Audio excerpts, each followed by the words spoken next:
አንዳንዴ ይሄ ኦርጋን ትራፊክ የሚባለው የሰውነት ክፍላቸው ተሰርቆ ሊመጣ ይችላል። አንደኛ የተረገሙ ሆኖ የተፈጠሩ ይመስላል ከሆስፒታል ጥሎ በጣም እኛ በመሰራበት በቅዱስ ጳውሎስ ሆስፒታል ብዙዎቹ ትቷቸው ነው የሚሄዱት። ቤተሰብ ራሱ በፖሊስ ተፈልጎ ራሱ አይገኝም። ያን መድኃኒት ከተቀባ በኋላ በሳምንቱ ሙሉ ብልቱ ቆሳስሎ ቆዳው ተላልጦ እንዲህ አይነት ችግሮች ውስጥ ሁሉ የገባ ሰው አቃለውና አሁን አንድ ሲቲ ስካን መነሳት ማለት የሳምባ ሲቲ ስካን ብትነሳ የጨረር መጠኑ ኦልሞስት ወደ 200 ራጅ እንደመነሳት 200 ጊዜ ራጅ እንደመነሳት ነው።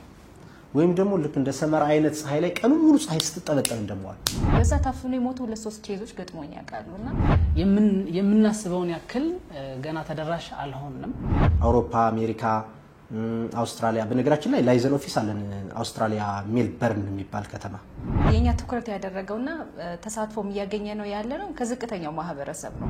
ስንፈተ ወሲብ ስላለብኝ ከዛ ካርድ ለስንፈተ ወሲብ ለመታከም ካርድ አውጪ አይላት ምንድነው በማሲንቆ እንደዚህ አይነት ነገሮችን እንደሚፈውሱ ያወራኝ ሰው አለ። ለምሳሌ የሚያረጉት ባለሀብቶች ናቸው። ቁጭ ብሎ ተጠርቶ ደናብር ተከፍሎት ተገዝግዞለት ሽሩሩ ተብሎ አይነት ነገር ማለት ነውና እንዴ ይሄን ብቻ ነው እንደምንከፍል ብለው አገልግሎት በጣም አነስተኛ ሆኖባቸው የተውን ሰዎች አሉ።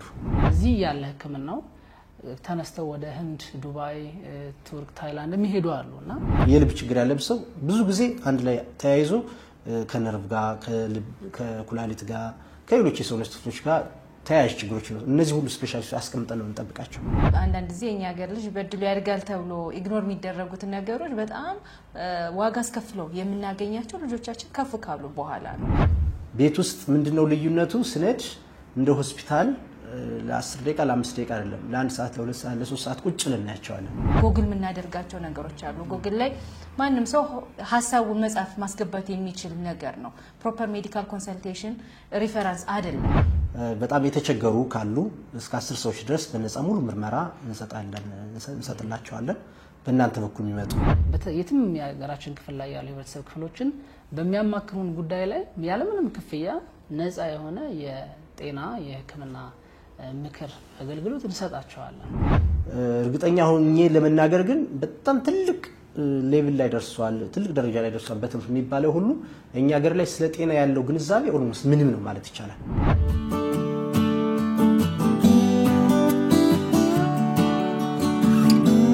ጤና ይስጥልን የተከበራችሁ የሀሌታ ቤተሰቦች እንደምን አላችሁ? ዛሬ በሀሌታ ቆይታችን ብዙ የሚሰማ አይደለም የተለመደ አይደለም፣ ግን ደግሞ እዚሁ አዲስ አበባ የተጀመረ አንድ እንቅስቃሴ እዛ ላይ ትኩረት አድርገን ቆይታ እናደርጋለን። ጌራ የቤት ለቤት ህክምናና የሐኪሞች ቢሮ የሚል በማህበራዊ ሚዲያም እንግዲህ ቢሮ ከፍተውም ማህበረሰቡን እያገለገሉ ያሉ ወንድሞች እህቶች አሉ።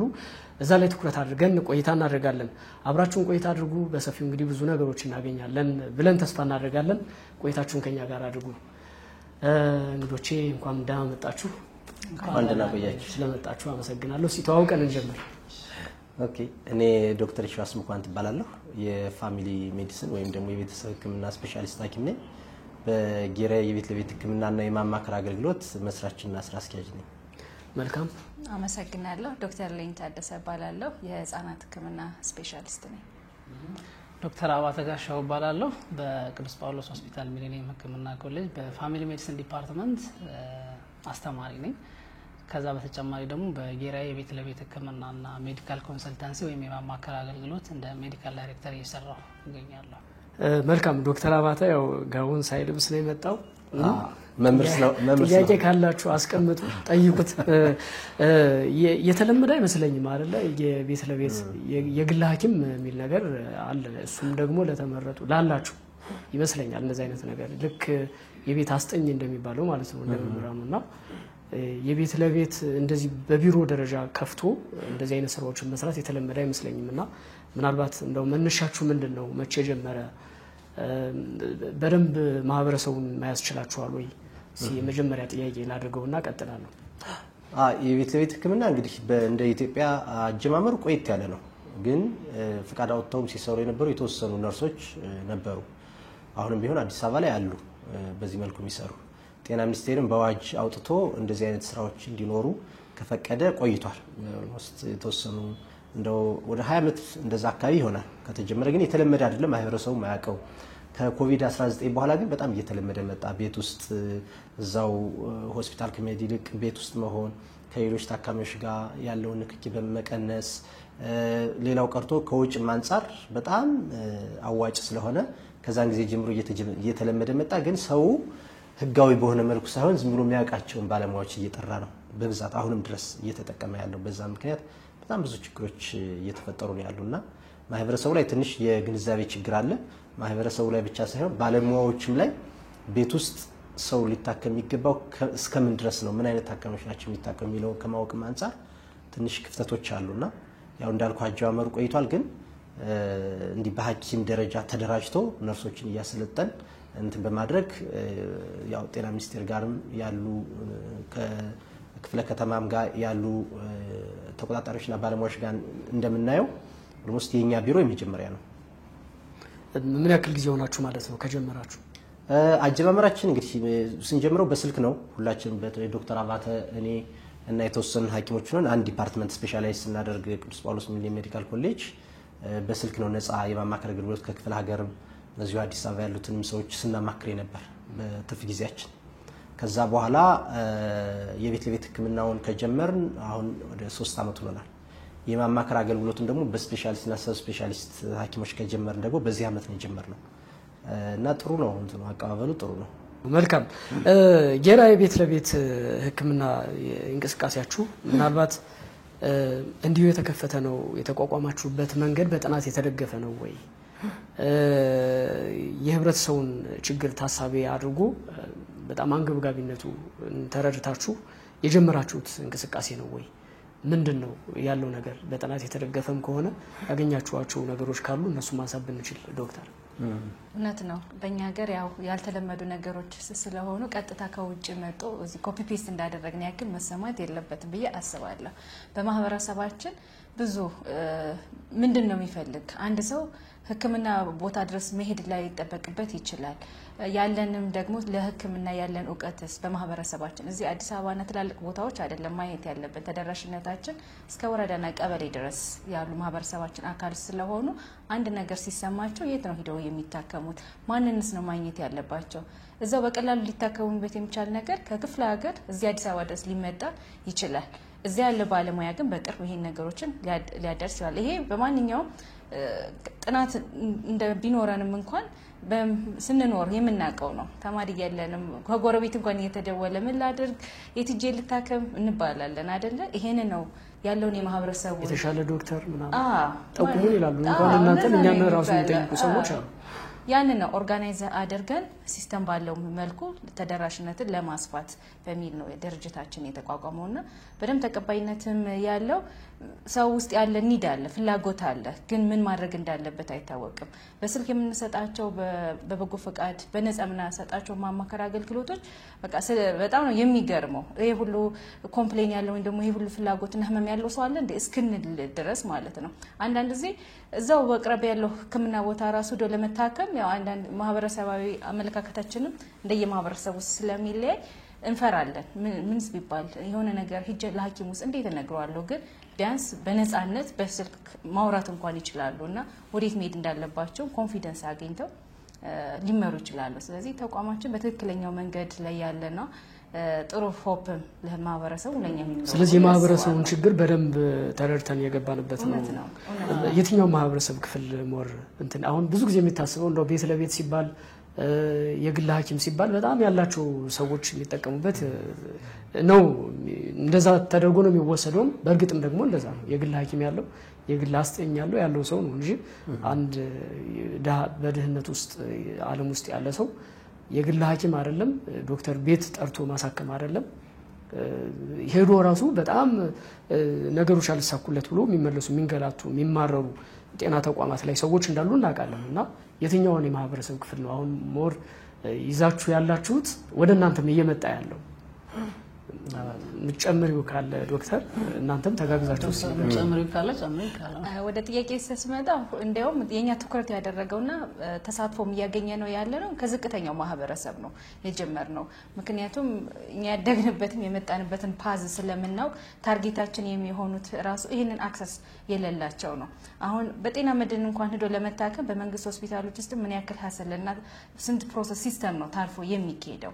ይሄንን ስንል ግን ያው እኛ ሁሉ ያከምን ቤት ውስጥ እያስቀረን ማለት ነው ግን አይደለም። ማንኛውም የኢኮኖሚ ስታተስ ውስጥ ያለ ማህበረሰብን ነው ተደራሽ እያደረግን ያለው። እንዲሁም እንዳልኩ በተለይ አነስ ያለ የኑሮ ስታተስ ያላቸው ናቸው እኛን ፈልገው ወደዛ የሚሄዱ። ሰርቪሳችንን በዛ ልክ በዛ ተዋረድ የተዋቀረ ስለሆነ መልካም ይጨመር ነገር ማለት ይሄ የጌራዬ የቤት ለቤት ህክምና እና ሜዲካል ኮንሰልታንሲ ሲጀመር እንግዲህ ዶክተር ቅድም የዛሬ 3 አመት አካባቢ ነው የጀመርነውና እንደ በወቅቱ እኔ እሱም የፋሚሊ ሜዲሲን ሬዚደንቶች ነበርን ገና ስፔሻላይዝ ያደረግን የነበርን ተማሪዎች ነበርና ከተለያዩ የሀገሪቱ ክፍል የሚመጡ የተለያዩ ታካሚዎችን እናያለን እና ሲመጡ ምንድነው አንዳንዴ ህመማቸው በጣም ብሶ መታከም የሚችልበትን ደረጃ አልፎ ብዙ ኮምፕሊኬሽን ተጓዳኝ ችግሮችን አስከትሎ አንዳንዴ ደግሞ በቃ እንደመጡም የሚያርፉም ታካሚዎች ነበሩና ይሄንን ችግር ስናይ በአንድ በኩል እንደው አክሰሱ ኖሯቸው እዚህ መጣው መታከም እንኳን ባይችሉ ባሉበት ቦታ የጤና ተኮር መረጃን በመስጠት በነፃ በስልክ በማማከር የጤናና ጤና ነክ ዕውቀታቸውን ማሻሻል ነው። የሄልዝ ሊትሬሲያቸውን ከፍ ማድረግ ነው አስበን የጀመርነው።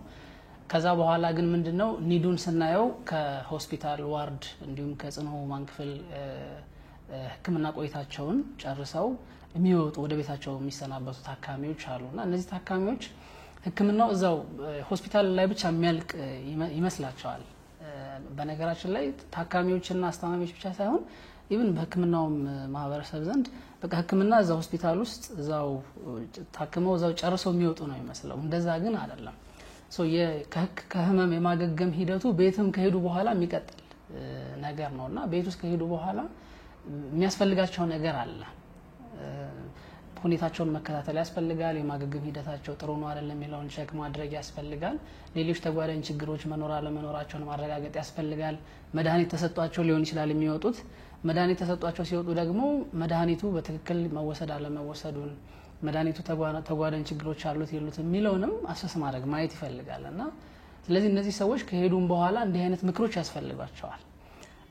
እኛ ጋር ነው በደንብ ገና በማደግ ላይ ነው። በእርግጥ የሄልዝ ኤጁኬሽን ነው የጤና ትምህርቶች እና የማህበረሰባችንን ጤና ላይ ያለውን መረዳት ወይም ግንዛቤ ከፍ የማድረግ ሂደቶች በተለያዩ ሆስፒታሎች ዘንድ አለ፣ ግን በቂ አይደለምና ያንንም ሁኔታ ለማገዝ ነው ቤታቸው ከተመለሱ በኋላ የሚያስፈልጋቸው ህክምና አለ፣ ይቀጥላል ህክምናውና እሱም ኒድ ከተመለከትን በኋላ ጌራዬ ቤት ለቤት ህክምና ቢቋቋም እነዚህን አበርክቶች ይወጣል ብለን ያስብነው። ወደ በኋላ አካባቢ በተለይ አሁን ደግሞ የተለያዩ ስራዎችንም ጨምረን እየሰራን ስለሆነ እሱን ወደ በኋላ አካባቢ እንመለስበታለን ማለት ነው።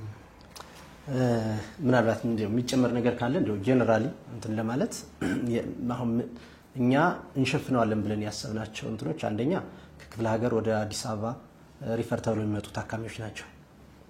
ይሄን አዲስ አበባ ላይ እዚህ በፊት ድሬዳዋ ነበርኩ እኔ ድሬዳዋ ድልጮራ ሆስፒታል ሜዲካል ዳይሬክተር ነበርኩ እዛም ከዛ በኋላ መጥቼ እዚህ ኤካ ኮተቤም ነበርኩ ኮቪድ ሴንተር ላይ። ከዛ ጳውሎስ ከገባ በኋላ በጣም ብዙ ችግሮችን አይቻሉ ታካሚዎች ላይ። ለምሳሌ አንድ ሰው ብቻ ይበቃል ይዞ ለመምጣት አስተማሚ፣ ግን ምናልባት 4-5ቱን ይመጣሉ እናታቸውን ይዘው ወይ አባታቸውን ይዘው ወይ ልጃቸውን ይዘው። ጥቁር አንበሳ ላይም እንደዚህ ጓደኞቻችን አሉ ታካሚዎች በ48 ሰዓት በጣም ቢበዛ ካልሆነ በ36 ሰዓት የሚያልቁ ፕሮሰሶች ሂደቶች ከ3 ሳምንት እስከ 2 ወር ይወስድባቸዋል። ትራንስፖርት ያጣሉ። እዛ የሆነች ላብራቶሪ አሰርታችሁ ከተባለ እሱን ፍለጋ ከተማውን ሲዞሩ ይውላሉ። ሞባይላቸውን ይዘረፋሉ።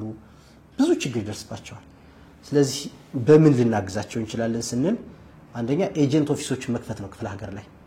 አሁን ድሬዳዋ ላይ ጅጅጋ፣ ሐረር፣ ባህር ዳር፣ ጎንደር፣ ደሴ፣ ወልዲያ፣ መቀሌ እና ዱብቲ ኤጀንት ኦፊሶች አሉ። ሐኪሞች ናቸው እዛም ያሉት። እነሱን ኮንታክት ያደርጋሉ። አዲስ አበባ ሲመጡ እኛን ፎር ፍሪ ነው ኮንሳልት የሚያደርጉ። የት እንሂድ፣ የትኛው ሆስፒታል ላይ ነው እርግጠኛ ሆኖ ነው የሚመጡት ማለት ነው። እርግጠኛ ሰው አለን አውቀው እዛ እሺ እዚህ ሆስፒታል ላይ እንዲህ አይነት ሐኪም የለም እዚህ ጋር ነው ያለው መንግስት ላይ እንደዚህ የለም ፕራይቬት ላይ ነው ያለው ወጪው ይሄን ያህል ይሆናል ይሄ በነፃ ነው የምንሰጣቸው እዛ ኦፊሳችን ላይ ቢሮአችን ላይ ደው መተው ደግሞ የኛ ስፔሻሊስትና ሰብ ስፔሻሊስቶች ሂደቱን ምርመራዎችን የአንድ መስኮት አገልግሎት ነው የምንሰጣቸው ለምሳሌ የልብ የኩላሊት ችግር ያለበት ሰው ወይም ደግሞ የልብ ችግር ያለበት ሰው ብዙ ጊዜ አንድ ላይ ተያይዞ ከነርቭ ጋር ከኩላሊት ጋር ከሌሎች የሰውነት ክፍሎች ጋር ተያያዥ ችግሮች ነው እነዚህ ሁሉ ስፔሻሊስቶች አስቀምጠን ነው እንጠብቃቸው በጣም ተመጣጣኝ የሆነ ክፍያ ነው የሚከፍሉት ስለዚህ አንዱ ከክፍለ ሀገር የሚመጡ ታካሚዎች ናቸው አሁን እየሰራ ነው ያለነው ያየነውም ክፍተት በጥናታችን ሁለተኛው ደግሞ ከሆስፒታል ወደ ሆስፒታል የሚገቡ ታካሚዎች ናቸው እዚሁ አዲስ አበባም ሆነው እንደምናስበው አይደለም ልክ አሁን የሆነ ዲፓርትመንት ላይ አይተ ከሆነ ለምሳሌ አሁን አንተ ምንድነው ጆርናሊዝም ጆርናሊዝም ተምረሃል እንግዲህ ስለሌላ ዲፓርትመንት አሁን ሶሻል አካባቢ ጠይቅ የተወሰነ ነው ይኖራል እርግጠኛ ሆኜ ለመናገር ግን በጣም ትልቅ ሌቭል ላይ ደርሷል ትልቅ ደረጃ ላይ ደርሷል በትምህርት የሚባለው ሁሉ እኛ ሀገር ላይ ስለ ጤና ያለው ግንዛቤ ኦልሞስት ምንም ነው ማለት ይቻላል በቃ ሄዶ ታካሚ ወይም እናቱን ወይ አባቱን ወይ ልጁን አይሲዩ ካስገባ አይሲዩ ውስጥ ምን እንዳለ ምን እንደሚደረግ ምን እንደሚሰጥ ምናልባት የከፈለውን ብር ብቻ ሊቆጥር ይችላል እንጂ ምንም አይነት እንቱ ግንዛቤው የለም ስለዚህ ምንድነው የሚደረገው እዛ ጋር ኤክስፔክት የምናደርገው ምንድነው የመዳን ምጣኔው ምን ያህል ነው እዛ ከገባ በኋላ የሞት ምጣኔው ምን ያህል ነው ስንት ፐርሰንት ሊሞት ይችላል ስንት ፐርሰንት ይሄን ነው እኛ አሁን ቢሮአችን ላይ እንትን የምንላቸው መልካም በእውነት ለመናገር የፌስቡክ ገጻችሁ ላይ ሰዎች በጣም ተራምት ምንላቸው እኛ ባለማወቅ አሁን ይጠየቃል ምናምን የምትለው አይነት ጥያቄ ተጠይቆ መልስ የምትሰጡበትን መንገድ ማይቻለውና በጣም ደስ የሚል ነገር ነው ቅድም እንዳልከው ደግሞ ሰው ከክፍለ ሀገር አዲስ አበባ ሲመጣ ወይ ዘመድ አለኝ እኮ እንትና ጋር አርፋለሁ ምናምን ነው የሚለው አይደለ ታሞ ሲመጣ ደግሞ እንደዚህ አይነት ማረፊያ የሆነ የሚጠየቅ የተሻለ ሶሉሽን የመፍትሄ ሐሳብ አለው የሚባል ሰው ማግኘትም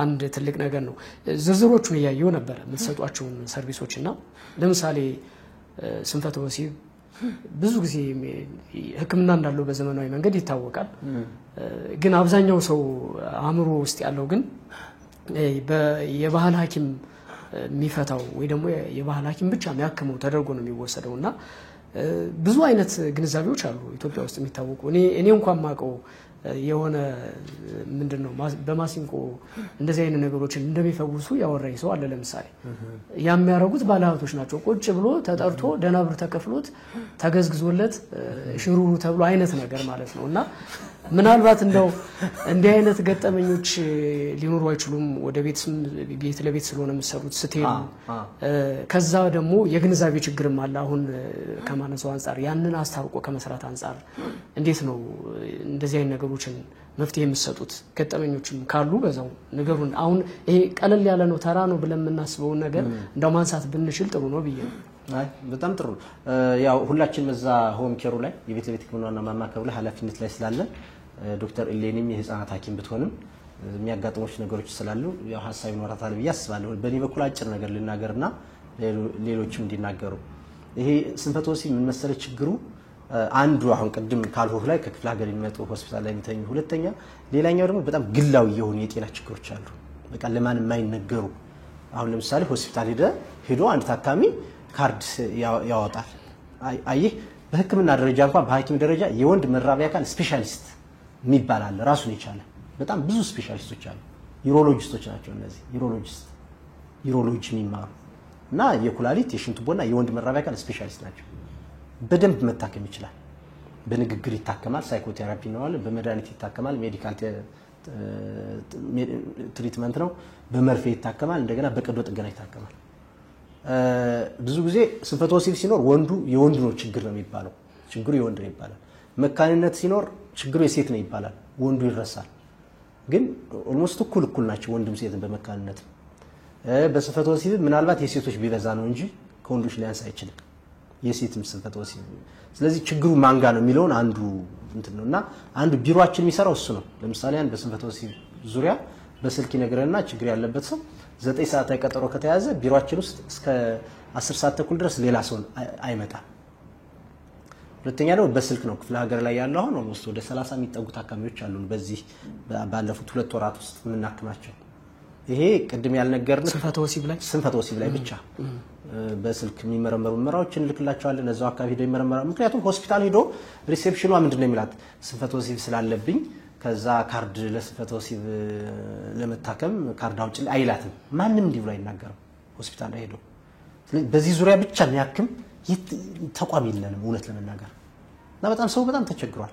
በጣም ብዙ ትዳሮች ፈርሰው ነው ያገኘናቸው ወይም ደግሞ ለመፍረስ በጣም ተቃርበው ብዙ ቤተሰብና ልጆች ተበትነው በዚህ ምክንያት ማለት ነው በጣም ምንቃቸው ነገሮች ስለሆኑና በዚህ ዙሪያ ላይ በተለይ ሬዲዮ ላይ ስለምንሰራ ምናልባት ያልነገርን አንዱ የትጀልታ ከሚል የሬዲዮ ፕሮግራም አለን።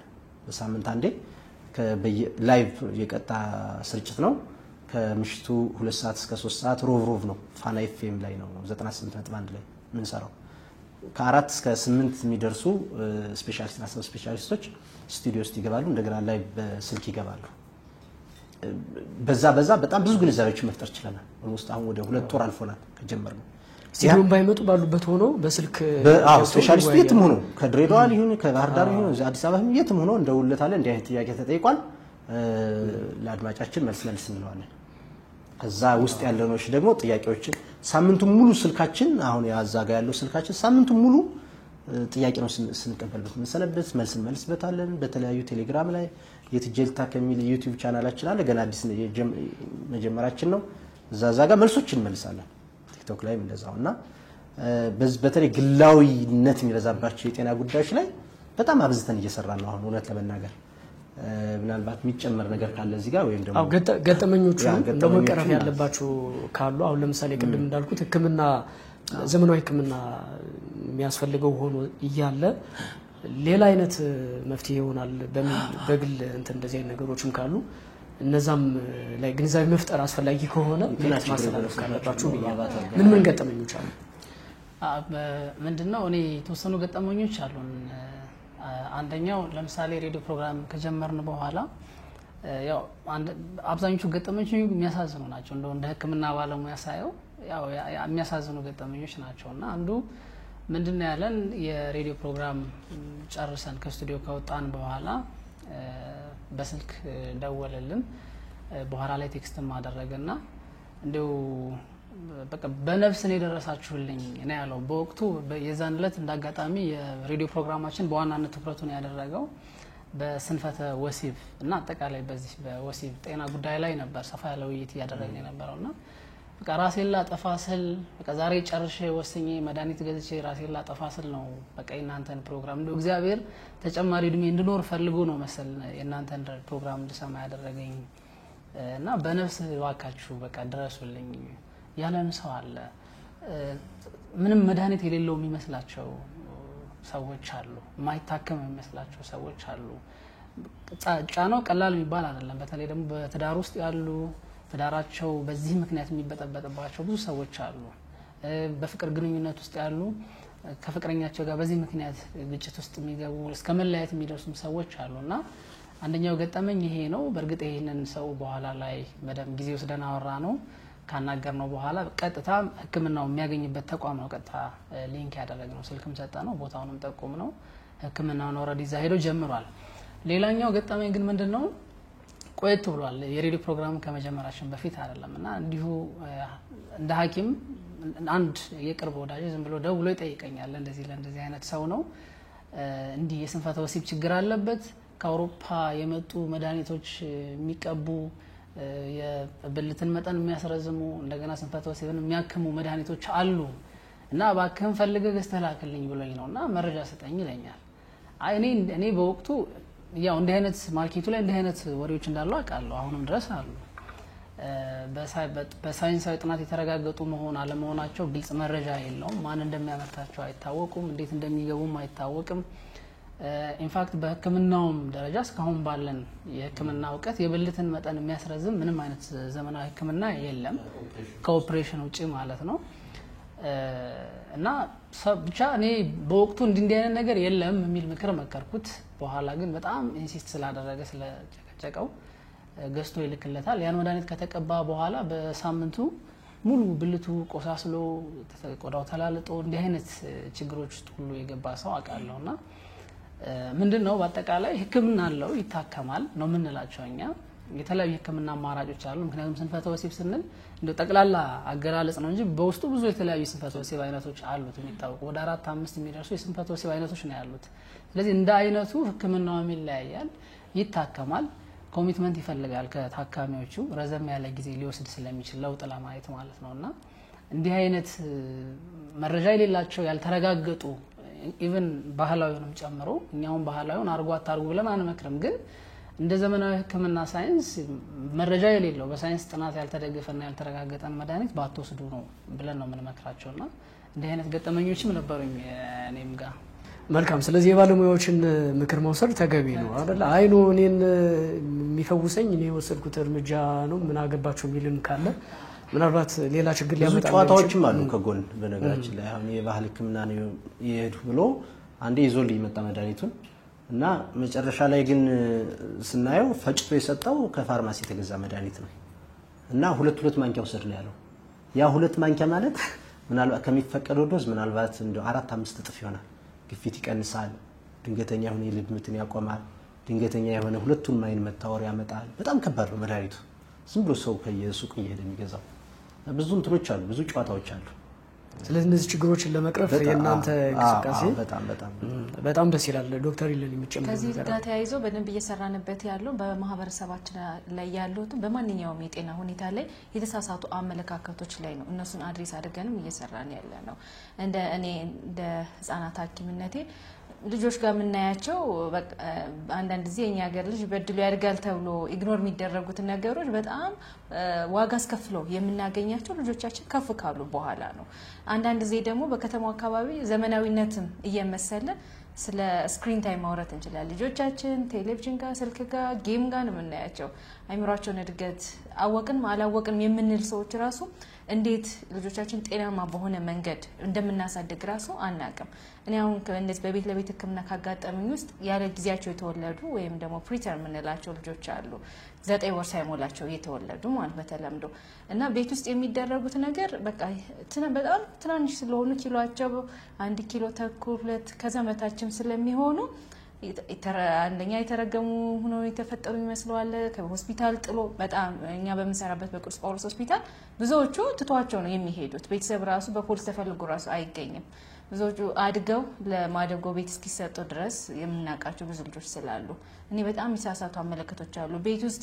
ልጆችን አፋፍኖ እንዳይበርዳቸው ቤት መስኮት ይዘጋጋል እሳት ይጨሳል ጭሱ በዛ ታፍኖ የሞቱ 2-3 ኬዞች ገጥሞኝ ያውቃሉና ማህበረሰባችን በደም ፊደል በቆጠረውም ባልቆጠረውም ላይ ጤና ላይ ያለው አመለካከት እጅጉን በቃ የተሳሳተ ብዙ ነገሮች አሉ መቀየር አለበት ትንሽ ፊደል የቆጠን ዳይሬክት ጎግል ምናደርጋቸው ነገሮች አሉ ጎግል ላይ ማንንም ሰው ሐሳቡን መጻፍ ማስገባት የሚችል ነገር ነው ፕሮፐር ሜዲካል ኮንሰልቴሽን ሪፈረንስ አይደለም ማንንም ሰው የሚያውቀው ነውና በአቅራቢያችን ባሉ ሐኪሞች በእኛ ተቋምም እንደዚህ የሆነ ቅር የሚያሰኛቸው ነገሮች ሲኖሩ በደም ኮንታክት አድርገውን ያለውን ነገር በግልጽ አውርተን ሁሉ ነገር ክላሪፋይ ማድረግ ማስገንዘብ አለብን ብዬ አስባለሁ መልካም ከዚህ ጋር ተያይዞ ሆስፒታል ሄደው ሰዎች ታም በተለይ በእድሜያቸው ገፋ ያሉ ሰዎች ምንም ህመም የለባቸውም ተብለው ጮኸው ምናምን የሚመለሱ ሰዎች እንዳሉ እናውቃለንና አይኑ ጤነኛ ነህ ተብሎ ግን ከሆስፒታል ነው የሚሰናበተው ይመለሳል ወደ ቤቱ እናንተ ግን እንዲህ አይነት ነገሮች ቤት ለቤት ስትሰሩ በተለይ ቤቱ ለህክምና ጠርቷችሁ ሄዳችሁ እንደዚህ አይነት ነገር ሲገጥማችሁ እንዴት ነው ሃንድል የምታረጉት ገጥማችሁ ሲያቃሉ እንደዚህ አይነት ነገር አሞኛል ብሎ ከዛ ስቴል ግን ምንም ህመም የለበትም ትናንትና ዶክተር አባታ ጋር ያጋጠመን አንዱ ይሄ ነው የቅርብ ትዝታ ስለሆነ እናወራው ምናልባት ይሄን ፕሮግራም ሊያዩት ስለሚችሉ እነሱም ያውቁታል ስም መጥራት ባያስፈልግም ምንድነው የሆነ ሆስፒታል ላይ ይሄዳሉ አንድ እናት የልጃቸው ሚስት ይዛቸው ትሄዳለች በየጊዜው ተወስዳቸዋለች ሰውነታቸው ባንድ በኩል ያለው ሰውነታቸው እየፈዘዘ እየሰነፈ ነው እየመጣ ያለው እሳቸው ንቃተ ህሊናቸው እየቀነሰ ከዛ ሲሄዱ ወረፋው በዛ ይላል አይ ስፔሻሊስት ነገር ስለሚገባ ነገ ነው ይሏቸዋል እንደምንም ይያሉ ያጣጣሩ ቆመው ስለሚሄዱ አሁንም ኢመርጀንሲ መሆኑን ማየት አልቻሉ ሳምንት ሆናቸው ከዛ ትናንትና ያው 23 አይደል ሚያዝያ 23 የሰራተኞች ቀን ስለሆነ ዝግ ነው ሲደውሉ ያው ክትትላቸው እዛው ስለሆነ ሲደውሉ አይ ዛሬ ስፔሻሊስቱ አይገባም ነገ ነው የሚገባ ይሏቸዋል። የግል ሆስፒታል ነው። ከዛ በቃ የሚያደርጉት በጣም ችግር ሲላቸው እባክህን እንደው በእናንተ በኩል ያውቃሉ ጓደኛንን እንደምንሰራም ያውቃሉ፣ ግን በዚህ ልክ እነሱ የመለሷቸውን ሄደን ልንመረምር እንደምንችል አያውቁ። እዛ ሄደን አየናቸው ዶክተር አባተ ጋር ወደ ቃሊቲ አካባቢ ናቸው።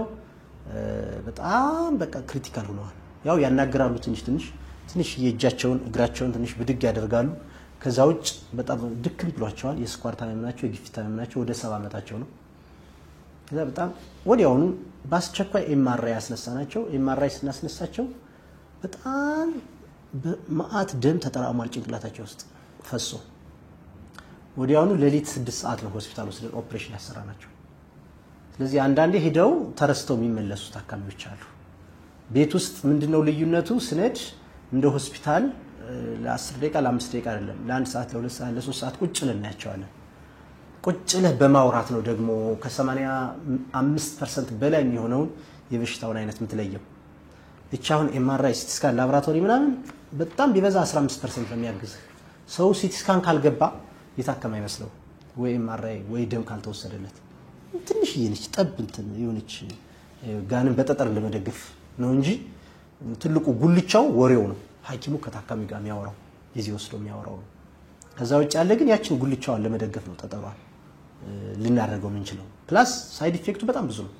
አሁን አንድ ሲቲ ስካን መነሳት ማለት የሳምባ ሲቲ ስካን ብትነሳ የጨረር መጠኑ ኦልሞስት ወደ 200 ራጅ እንደመነሳት 200 ጊዜ ራጅ እንደመነሳት ነው። ወይም ደግሞ ልክ እንደ ሰመራ አይነት ፀሐይ ላይ ቀኑ ሙሉ ፀሐይ ስትጠለጠል እንደመዋል ማለት ነው። የጨረር መጠኑ ከባድ ነው በጣም። ያ ግንዛቤ አሁን ቅድም ዶክተር ኢሌን የሚያለችው ግንዛቤው አነስተኛ ስለሆነ ሰው ሬዲዮ ላይም አንዱ የምንሰራው እሱ ነው እና አንዱ ሆስፒታል ላይ ሄዶ ያጋጠሙ እንደ የትናንትና ስለሆነ ነው የቅርብም ስለሆነ ያነሳሁትና እንደ አይነት ችግሮች አሉ። መልካም ያው ቤቱ ድረስ ጠርቶህም ምን ካላከምከኝ በሽታ የለህም ካልከኝ ምን ልትሰራ መጣ አይነት ነገር ካለን ጭምር በሚል ነውና ምክንያቱም እዛ ሆስፒታልም ስለሚጮሁ አይደለ እሱም አንድ ግኝት ነው። በደንብ አይተህ በሽታ የለህም ማለት ለኛ ፋይንዲንግ ነው። ገባ? አሁን ለምሳሌ አንድ ሰው ተመረመረ ታየ አለህ ማለትና የለህም ማለት ለሐኪሙ ተመሳሳይ ነው። አለህ ካለ ያክምሃል፣ የለህም ካለ ደግሞ መውሰድ የሌለብህ መድኃኒት አይሰጥህም። ለኛ ግኝት ነው፣ ህክምና ነው። የተለመደው ግን ስራ እንደሰራ የተለመደው አንዱ የተሳሳተው እሱ ነው። ዶክተር ኢሌኒ ያለችው በጣም ሰፊ ነው በነገራችን ላይ እንትኑ ይሄ በጣም ሰፊ ነው። መልካም እኔ በጣም እንደውም መጀመሪያ ይሄ ከንግድ ጋር ምናምን ላገናኘው አስቤ ነበርና ችግሮችን ከመቅረፍ አንፃር ከሆነ በጣም አሪፍ ነገር ነው። እቃም የህክምና ማቴሪያሎችንም ታከራያላችሁ እንደዛ አይነት ነገርም አይቻለውና ምን አይነት አካላት ይከራያሉ ማለት ያው ጤናው ዘርፍ ላይ ሆኖ የግል ክሊኒኮች ምናልባት የመንግስት እንትን ክፍተት ሊኖር ይችላል ተብሎ ላይ ታስብ ይችላል። ምንድነው እዛ ላይ ያለው ነገርስ? በእርግጥ የሚከራይ ሰው አለ? ምን አይነት ማቴሪያሎች ነው የምታከራዩት? ማለት እንግዲህ ያው ተቋማችን የጌራይ የቤት ለቤት ህክምና ከሚሰጣቸው አገልግሎቶች አንዱ ቅድም ዘርዝሯል። የቤት ለቤት ህክምናው አለ፣ ሜዲካል ኮንሰልታንሲው አለ። ቢሮአችን ውስጥ የማማከር አገልግሎት እንሰጣለን። በተጨማሪም የህክምና እቃዎችን እናከራያለን። ከነዚህ ውስጥ የተወሰኑትን ለመንገር ያክል የመጀመሪያው ኦክሲጅን ነው። የኦክሲጅን ማሽኖች አሉ፣ ሲሊንደር አለ፣ ኮንሰንትሬተር አለ፣ በኤሌክትሪክ የሚሰራ ማለት ነው። ሲሊንደሮቹ ኦክሲጅን ተሞልቶላቸው ነው የሚሰሩት። ኮንሰንትሬተሩ ግን በራሱ በኤሌክትሪክ የሚሰራ ስለሆነ ምንም የተለየ ነገር አይፈልግም። ስለዚህ ሰዎች አንዱ የሚከራዩት ኦክሲጅን ነው፣ የኦክሲጅን ማሽን። ሁለተኛ አልጋዎች አሉ። ከሆስፒታል ከወጡ በኋላ ቅድም መግቢያ ላይ ነገር ያለው እና ከሆስፒታል ሰዎች ከወጡ በኋላ ህክምናው አያልቅም። ቤታቸው ውስጥ ቀጣይነት ያለው የማገገም ሂደት ያስፈልጋቸዋል። ስለዚህ በተለይ እንደዚህ ስትሮክ ታማሚዎች፣ ከጽኑ ህሙማን ክፍል የሚወጡ ታማሚዎች አልጋ ያስፈልጋቸዋል። ስለዚህ የአልጋ ኪራይ እንሰጣለን። ሌላው ዊልቸሮች አሉ። ዊልቸሮችም የምናከራያቸው የህክምና እቃዎቻችን ናቸው ማለት ነው። በ1 ሊትር 2 ሊትር ምናምን ኦክሲጅን ብቻ የሚፈልጉ አሉ። ትንሽዬ ኦክሲጅን ሳፖርት ብቻ። ለምሳሌ ኦክሲጅን ሌቭላቸው 85% ምናምን ሆኖ የሚፈልገው እንደ ታማሚው አይነት ቢሆንም ከ90 በላይ ከ94 በላይ ምናምን እንፈልጋቸው አሉ። ኦክሲጅን ሳቹሬሽን መጠኑ ከ100% እንዲሆን። ስለዚህ ለ1 ሊትር ኦክሲጅን ብሎ በቀን 20-30 ሺህ ብር ከሆስፒታል ከሚከፍል በወር 4 ሺህ ብር 5 ሺህ ብር ከኛ ኦክሲጅን ተከራይቶ ወደ ቤቱ ይዟቸው ይሄዳል ታካሚው ማለት ነው። ከዛ ደግሞ ለአልትራሳውንድ ብቻ ብሎ ደግሞ ሆስፒታል ድረስ ከመሄድ ወዛሽ ጋር እንደውም ላሳያቸው አምጥቻት ነበር። አልትራሳውንዳችን ነች የአይፓድ ነች። በቀጥታ ራዲዮሎጂስቶች አሉ ሄደው እሺ አመሰግናለሁ። ይሄ አፕሊኬሽን አለው የራሱ አይፓድ ነው። አፕሊኬሽን ጭነናል። ይሄኛው ደግሞ አልትራሳውንድ ነው። በብሉቱዝ ነው የሚሰራው። ዋይፋይን ኦን ታደርጋለህ። ቤት ውስጥ ደና አልትራሳውንድ የምንሰራበት ነው ይሄ። እንዲህ አይነት ሰርቪሶች አሉ። ስለዚህ ቤት ውስጥ ለምሳሌ ሆድ ላይ ውሃ መቅዳት ቢያስፈልግ አንቸገርም፣ እናያለን። ሳምባ ላይ የተጠራቀመ ውሃ መቅዳት ቢያስፈልግ በዚህ እናየዋለን። የት ጋር እንደሆነ ምን ያህል እንደሆነ እናያለን። ምን ያህል መቅዳት እንዳለብን እናውቃለን። እና እንደዚህ አይነት እንትኖችን እንሰጣቸዋለን። አገልግሎቶችን የልብ መመሪያ ማሽኖች አሉ ኢሲጂ እና የሚባሉ ሰዎች በተቻለ መጠን አንደኛ ወጪ በጣም ቆጣቢ ነው። ቅድም እንዲያውም አንድ ያልጠቀስ ነው ዶክተር ኢሌኒ ምናልባት እኔ ስቸው ካልሆነ የጠቀሰችው መሰለኝ ቤት ውስጥ ሄደን ከምናገለግላቸው አገልግሎቶች ውስጥ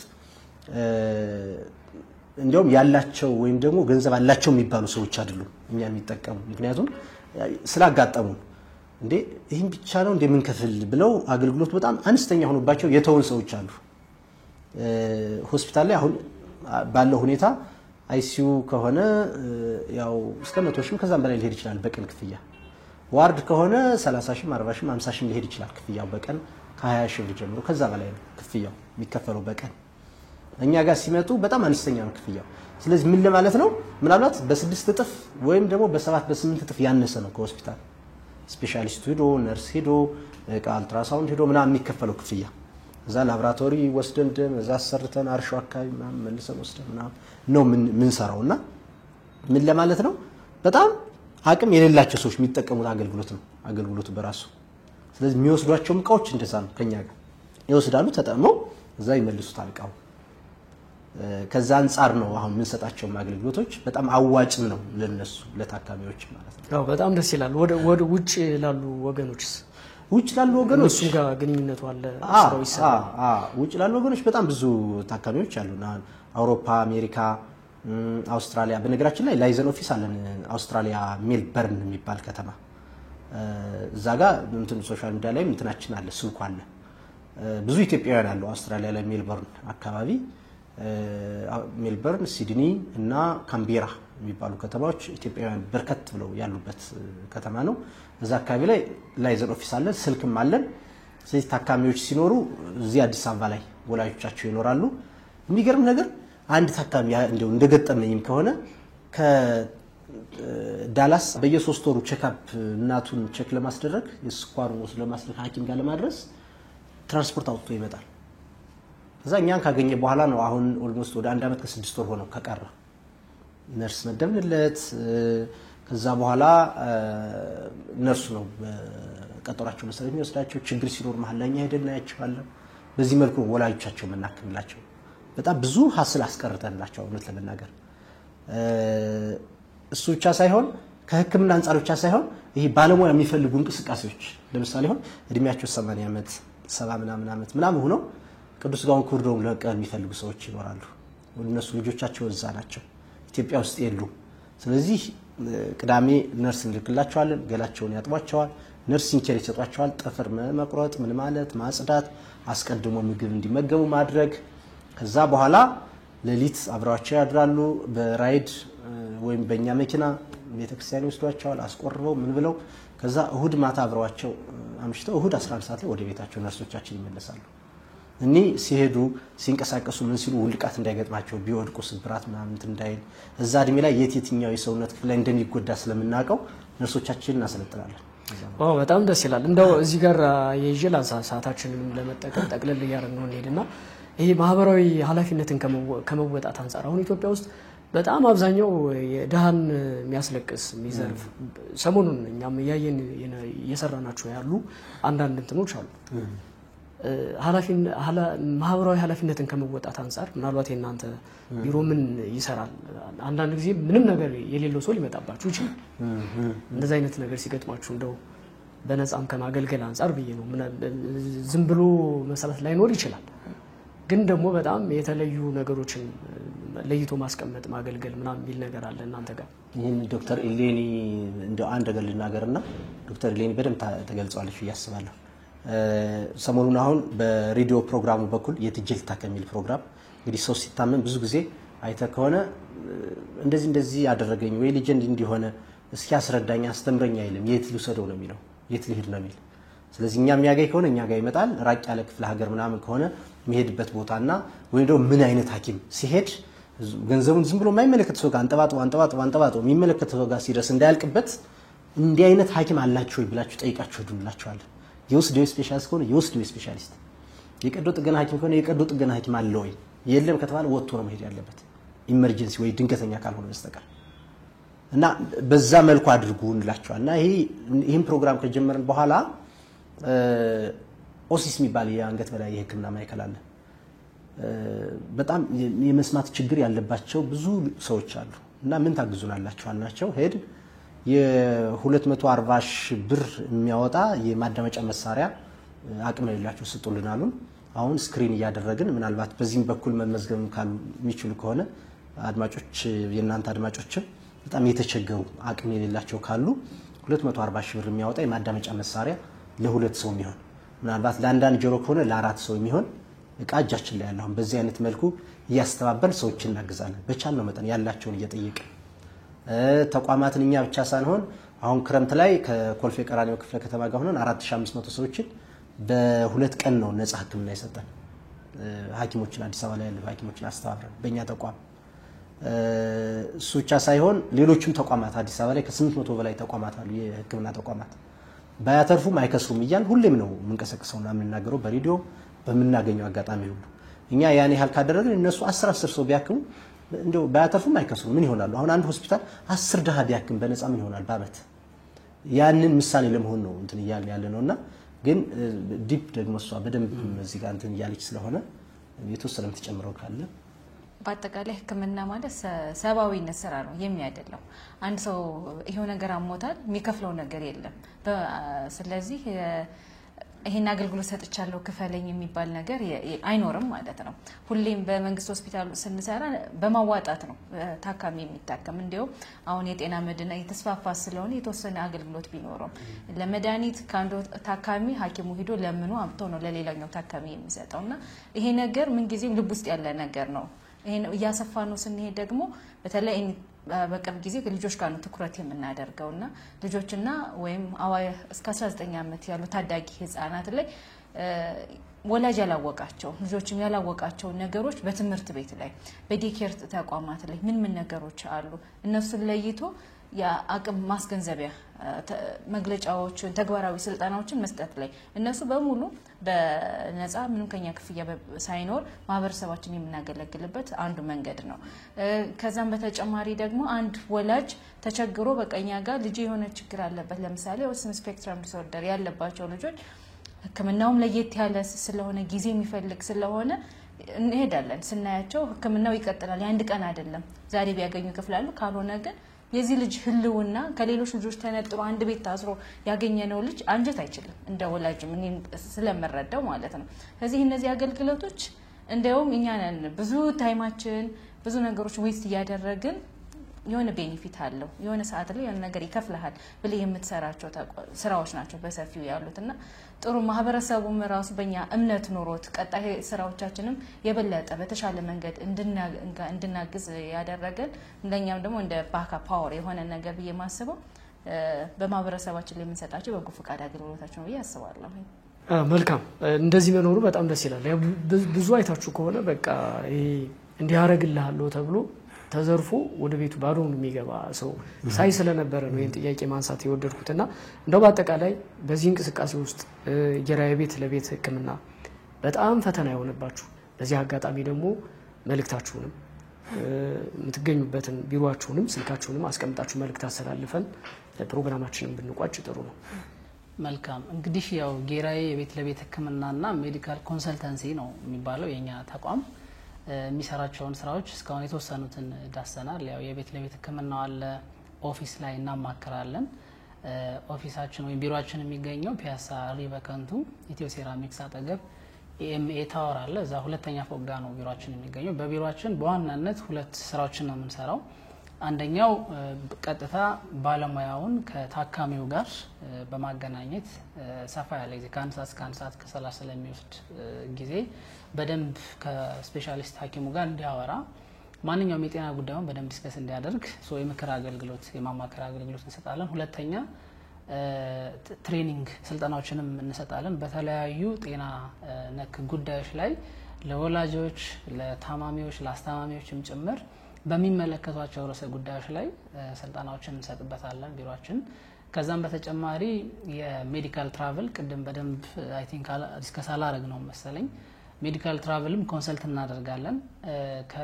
አንዳንዴ መረጃው ሳይኖራቸው ቀርቶ ባለማወቅ ኢትዮጵያ ውስጥ እዚህ ሀገራችን አዲስ አበባ ውስጥ እንዲሁም ከአዲስ አበባ ውጭ ባሉ በተለያዩ ክልል ከተሞች የሚሰጡ ሕክምናዎች አሉና ግን አንዳንዴ መረጃው ሳይኖራቸው በመቅረቱ ምክንያት እዚህ ያለ ሕክምናው ተነስተው ወደ ህንድ፣ ዱባይ፣ ቱርክ፣ ታይላንድ የሚሄዱ አሉና ስለዚህ ሜዲካል ትራቭል ላይ ኮንሰልት እናደርጋለን። ሰዎች በሚፈልጉት ሰዓት በሚፈልጉት ጊዜ ኮንታክት ቢያደርጉን ቢመጡ የሜዲካል ትራቭሉን በደንብ ያስፈልጋል አያስፈልግም፣ ምን አይነት ባለሙያ ያስፈልጋል፣ የት ነው መሄድ ያለባቸው፣ ምን አይነት ህክምና ነው የሚያስፈልጋቸው፣ ለእንደዚህ አይነት ሰዎች የሚኖሯቸውንም ሪስክ ቤኔፊቱንም በደንብ አናላይዝ አድርገን ኮንሰልት እናደርጋለን። ለሚሄዱት ብቻ ሳይሆን ለሚመጡትም ጭምር ህክምና አድርገው ወደ ሀገራችን ሲመጡ አንዳንዴ ፎሎ አፕ ወይም ክትትሉ የሚያሳስባቸው ሰዎች አሉና ግዴታ ለክትትሉ እዛ መሄድ ያለባቸው የሚመስላቸው ሰዎች አሉ። እንደነዚህ አይነት ሰዎችንም ክትትል ቢያስፈልጋቸው እኛ ጋር ቅድም እንዳልኩ ከስፔሻሊስት እስከ ሰብ ስፔሻሊስት ሐኪሞች ድረስ አሉ።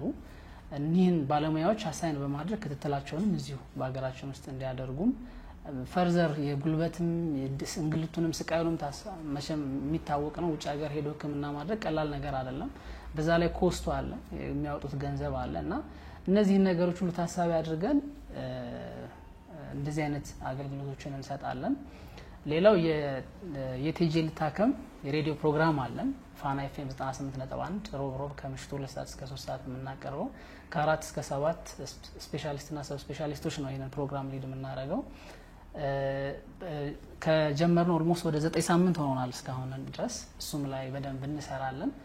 የነጻ የምክር አገልግሎት እንሰጣለን። ቅድም ምናልባት የማህበራዊ ኃላፊነት ወይም ግዴታን ከመወጣት አንጻር ስላልተጠቀሰ እሱንም ልጥቀስ። ከሰኞ እስከ እሁድ ድረስ ከማታም ይሁን ቀን በደወሉልን ሰዓት የትም የሀገራችን ክፍል ላይ ያሉ የህብረተሰብ ክፍሎችን በሚያማክሩን ጉዳይ ላይ ያለምንም ክፍያ ነጻ የሆነ የጤና የህክምና ምክር አገልግሎት እንሰጣቸዋለን። እንዲሁም ይሄንን ነገር እነሱ ራሳቸው ቢናገሩት የተሻለ ይሆን ነበር። ኢቭን በኦፊሳችንም በኩል ኦፊስ አገልግሎቱን የቢሮ አገልግሎቱን ከጀመርን በኋላ የምክር አገልግሎቱን ወደ እኔ ተረኛ ሆኜ በገባሁባቸው ቀናት ወደ 10 የሚደርሱ ታካሚዎችን ነጻ የምክር አገልግሎት ሁሉ ሰጠናልና እንደው ይሄን ይቆጠር ለማለት ያክል ሳይሆን እንዲህ አይነት ስራዎችንም እንሰራለን። በዛውም እንዲያውቁትና ማማከር እንዲችሉ ለማለት ያክል ነው። እንደ ተግዳሮት ወይም ቻሌንጅ የሆነብን ነገር ምንድነው? በደንብ ህብረተሰቡ ላይ ገና አልደረስንም። በተለይ በሬዲዮ በኩል ያው ፋና እንደሚታወቀው በጣም የትኛውም የሀገሪቱ ክፍል ላይ ተደማጭ የሆነ የሬዲዮ ጣቢያ እንደመሆኑ መጠን በክፍለ ሀገር የሚገኙ የህብረተሰብ ክፍሎችን በደንብ ተደራሽ እንድናደርግ አግዞናል። ከዛ ውጭ ግን በማህበራዊ ሚዲያው በኩል እንግዲህ ማህበራዊ ሚዲያ በፌስቡክ፣ በቴሌግራም፣ በቲክቶክ፣ በሊንክድኢን ጭምር እንዲሁም በዩቲዩብ ላይ የቴጄ ልታከም ብለው ሰርች ቢያደርጉ ያገኙናል። ሌሎቹ ሶሻል ሚዲያ ቅድም የዘረዘርኳቸው ግን ጌራዬ ሆም ኬር ብለው ሰርች ቢያደርጉም ያገኙናል። የምናስበውን ያክል ገና ተደራሽ አልሆንም። እሱ ላይ ትንሽ ችግር ወይም ተግዳሮት አለን። ሞር ተደራሽ ብንሆን ሰርቪሱ ሞር ኤክስፓንድ ያደርጋል፣ ይሰፋል። ብዙ ማህበረሰቦችም ተገልጋይ ይሆናሉ ማለት ነው። ያለን ነገር ይሄንን ይመስላል። ምናልባት መልካም ምናልባት ኦኬ 0988 15 16 17 ላይ ያገኙናል። ደግሞ በፒያሳ ሪበከንቱ ኤሜተ ታወር ሁለተኛ ጋር የማማከር አገልግሎት ኦፊሳችን አለ ማለት ከዛው ማጠቃለያ መልእክት የለሽም? በአጠቃላይ የምለው ነገር ቢኖር አንዳንድ ጊዜ ለቢዝነስ ብቻ የተቋቋመ ያክል ብሎ የሚያስቡ እኛ ጋር ራሱ የኔም አንደኛ ጥያቄ እሱ ነበር እኮ የሐኪሞች የደሞዝ ጥያቄ ስለነበረ አላዋጣችሁ ብሎ ነው ወይ እንደዚህ አይነት ንግድ ጀምራችሁ ነው? እንደዚህ አይነት ግንዛቤ ነው የነበረኝ። ብዙ ሰዎች ላይ ያ ግንዛቤ እኔም በዙሪያዬ ምን ያክል ቤኔፊት እየሆናችሁ ነው ብሎ የሚጠይቀኝ ብዙ ሰው ስላለ ማለት ነው። ይሄ የምንሰራቸው በክፍያ የሚሰራሉ በአብዛኛው ግን የምንሰራቸው በማማከር አሁን ዶክተር አባተ ብሎታል። በስልክ የምናማከረው ለአንድ ሰው እስከ 30 ደቂቃ ድረስ እናወራለን። አስበው በአንድ ሰው በቀን ወደ 20 ሰው ሊያወራ ይችላል ማለት ነው። ምን ያክል የጊዜ ታይም እንዲኮንሱም እንደሚያደርግ እነዚህ ነገሮች ግን ማህበራዊ ኃላፊነታችን ከመወጣት አንፃር የምናደርጋቸው ነገሮች ናቸው። ክፍያ የሚጠይቁ አግባብነት ባላቸው አግባብነት ያለው ክፍያ የምንጠይቅበት ሰርቪስ እንሰጣለን። ከዚህ ውጪ ባልኳችሁ አድራሻ ፒያሳ ሪበከንቱ የማታው 2ኛ ፎቅ ላይ ያገኙናል። በተጠቀሰው ስልክም ሁሌ ጠዋትም ማታም ሳይሆን ቢደውሉ ያገኛል። በተጨማሪ ፋና ሬዲዮ ላይ ሮብ ከ2 ሰዓት እስከ 3 ሰዓት በምሽት ላይ በኦንላይን እየገቡ ቢሳተፉ በደንብ ያገኙናል ብዬ አስባለሁ። መልካም። እኔ እንግዲህ ምንድነው የምንሰራቸው ስራዎች የታወቁ ናቸው። ሚዲያ ላይ እንሰራለን። በተለይ ሬዲዮ ላይ ክፍለ ሀገር ያሉ ሰዎችን ለመድረስ ስለፈለግን ሶሻል ሚዲያ ላይ ያለን ሆም ኬር የቤት ለቤት ሕክምና እንሰጣለን። እንደገና ኦፊስ ውስጥ እናማክራለን። ቅድም ዶክተር አባተም ያለው በተለይ ወደ ውጭ ሀገር ለሕክምና የሚሄዱ ሰዎች በተለያየ ምክንያት የተለያየ አደጋ ደርሶባቸው በጣም ብዙ ሰዎች አሉ አዲስ አበባ ውስጥ አሁን ሕክምና የምናደርግላቸው ወይም የምንከታተላቸው ፓራላይዝ ነው የሆነ የሰውነት ክፍላቸው በቃ ከጥቅም ውጭ ነው ወይም ደግሞ በጣም በቃ እንዳይጠቀሙበት አድርገው ይልኳቸዋል። አንዳንዴ ይሄ ኦርጋን ትራፊክ የሚባለው የሰውነት ክፍላቸው ተሰርቆ ሊመጣ ይችላል። እኛ ጋር ሲመጡ ምንድነው ልዩነቱ? የኛ ስፔሻሊስትና ሰብ ስፔሻሊስቶች አሁን ህንድ ላይ፣ ቱርክ ላይ፣ ዱባይ ላይ፣ ታይላንድ ላይ ሆስፒታሎች አሉ ኮንታክት ብናደርጋቸው ሄደው ተምረው የመጡባቸው ናቸው። በትክክል የሚያውቋቸው ዲፓርትመንቱን ያውቁታል። ለምሳሌ የኩላሊት ታካሚ ከሆነ የሚሄደው የኩላሊት ሰብ ስፔሻሊስት ሐኪማችን ሄዶ አታች ያደረገበት ኢንተርንሺፕ የወጣበት ሆስፒታል ላይ የሚልከው ያውቀዋል። ሐኪሙን የሚያውቀዋል። ቀጥታ ነው ኮኔክት ብናደርጋቸው የምናናግራቸውና አሁን ግን እየሆነ ያለው በብዛት ከተማ የሚያውቁ ደላሎች ናቸው ሰዎችን እየላኩ ያሉ። ከሄዱ በኋላ ከሐኪሙ ጋር የሚያውቁት ነገር የለም። ቴክኒካል ይሄ ከሕክምና ጋር የተያዙ ነገሮችን የሚያማክሩበት መንገድ የለም። ለምን ያተሰራ ለምን ያልተሰራም ብለው የሚከራከሩበት የእውቀት መሰረትም የላቸው እና ያን ክፍተት አንዱ ለመሙላት ነው እንትን እያልን ያለ ነውና በዛ በኩል ቢመጡ። ከዛ ውጭ ግን እንደ ስራ አስኪያጅ መናገር እንፈልገው ከኛ ቢሮ ጋር መጥተው ልጆቻቸው እንግዲህ የትምህርት አቀባበላቸው ሊሆን ይችላል፣ አስተዳደጋቸው ሊሆን ይችላል፣ ከባህሪ ሊሆን ይችላል፣ ከአፈጣጠር ችግር ሊሆን ይችላል። በተፈጥሮ የሚመጡ የአፈጣጠር ችግሮች ይኖራሉ። የህፃናት ሕክምና ስፔሻሊስቷን ዶክተር ኢለኒ ታደሰና ጓደኞቿን ለማግኘት መጥተው ወይም ደግሞ ሌሎች ሐኪሞችን ለማግኘት መጥተው ክፍያ ሊያጥረን ይችላል ብሎ መቅረት የለባቸውም። እስከቻሉ ድረስ ይከፍላሉ። ከዛ በኋላ ክፍያ እንትናቸው ሕክምናቸው አይቋረጥም። አንድ ቃል ምንገባላችሁ ይሄ አድርገንም አናውቅም። እንደዛ ክፍያችን ይሄን ያህል ነው ብለን ተናግረን ዝም ብለን የምናክማቸው ያሉ የቻሉትን ብቻ ከፍለው ደግሞ የሚሄዱ ደግሞ አሉ። ስለዚህ የአይነት ጭንቀት ውስጥ እንዳይገቡ ቤትም ሲጠሩን በዛው ልክ አስበው ምንም አይነት የሚከፈል ክፍያ ይኖራል።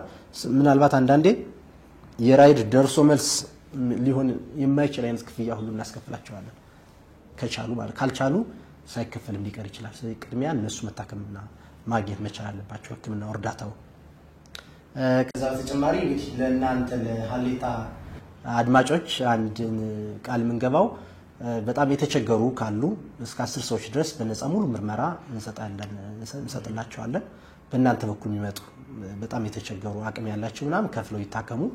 የተቸገሩ በጣም ችግር ውስጥ ያሉ ሄደው መታከም ማይችሉ ማማከር የሚፈልጉ ካሉ ነፃ የምክር አገልግሎት 10 ለ10 ሰዎች እንሰጥላቸዋለን። ለሌሎቹ ደግሞ ሲመጡ ደግሞ በማንኛውም ሰዓት ቢመጡ በራችንና ቢሮአችን ክፍት ነው። 0988 15 16 17 ብለው ቢደውሉ ደግሞ 24 ሰዓት ነፃ የስልክ የስፔሻሊስት የምክር አገልግሎት ማግኘት ይችላሉ። ቀደም ብሎም የማዳመጫ የጠቀስከው እንትን ነበርና ምናልባት እዚህ ኮመንት መስጫ ቦታችን ላይ ወይ ደግሞ ስልክ ደውለው እኛንም እናንተንም ማግኘት ስለሚችሉ ማለት ነው። ያ ስለዚህ በዛ በኩል ምንድነው አሁን በፋና በኩል እየተመዘገቡ ያሉ ሰዎች አሉ። በእኛ ስልክ እየተመዘገቡ ያሉ ሰዎች አሉ። ሶሻል ሚዲያ ላይም እየተመዘገቡ ያሉ ሰዎች አሉ። ስለዚህ በጣም የተቸገሩ በጣም እውነተኛ የሆነ ድህነት ውስጥ ያሉ ሰዎች አሉ አይደል? በእርግጥ ያው አብዛኛው ሰዋችን እንደዛ ነው ህዝባችን። ግን ከምር በቃ ምንም ራሳቸውን ማገዝ የማይችሉ ሰዎች ካሉ ቅድሚያ ለህፃናት እንሰጣለን። ቀጥሎ ደግሞ ለአዋቂዎች እንግዲህ ሁሉ መስማት የተሳነው ሁሉ ወይም መስማት የማይችል ሁሉ ያ በዛ የጆሮ ማዳመጫ የድምጽ ማዳመጫ መስማት ይችላል ማለት አይደለም። ደረጃ አለው። ስለዚህ የሚያግዝበት ደረጃ አለው ራሱን የቻለ ማይልድ፣ ሞዴሬት ቱ ሲቪር ያል ምን ከፋፍላቸዋል። ስለዚህ በጣም ከፍተኛ የሆነ የነርቭ ጉዳት ያለባቸው ሰዎች እሱ ሊጠማቸው አይችልም። ስለዚህ ከመጡ በኋላ መርመራናቸው በትክክል ይሄ መሳሪያ ያግዛቸዋል ብለን ለምናስባቸው ከ2 እስከ 4 ለሚደርሱ ሰዎች እንሰጣለን። ለሁለቱም ጆሮ የሚሆን ከሆነ ግን ለሁለት ሰው ብቻ ነው የሚሆነው። አንዳንድ ጆሮ ከሆነ እስከ 4 ሊሄድ ይችላል። ስለዚህ አሁን ምንድነው ልንል የምንችለው ለሁለት ሰዎች የሚሆን ሙሉ 4 ማዳመጫ መሳሪያዎች አሉ። ስለዚህ በእናንተም በኩል ይህንን ቻንስ ሰጥተናቸው እስከ ሮብ ድረስ ይቀጥላል። ምናልባት መቼ ዳውንሎድ እንደሚደረግ አላውቅም። ኤኒዌይስ ግን መሳተፍ ይችላሉ፣ ማግኘትም ይችላሉ እቃውን ማለት ነው። መልካም እንግዲህ የሕክምና መስጠት ብቻ ሳይሆን እኔ የተረዳሁት ነገር መጀመሪያ የነበረኝ ግንዛቤና ከቆይታችን በኋላ ያለኝ ግንዛቤ በጣም የተለያየ ነው። ማለት ሰው ሕክምና ማግኘት ብቻ ሳይሆን ቤተሰብም ጭምር እንደማግኘት እንደዛ ይመስለኛል።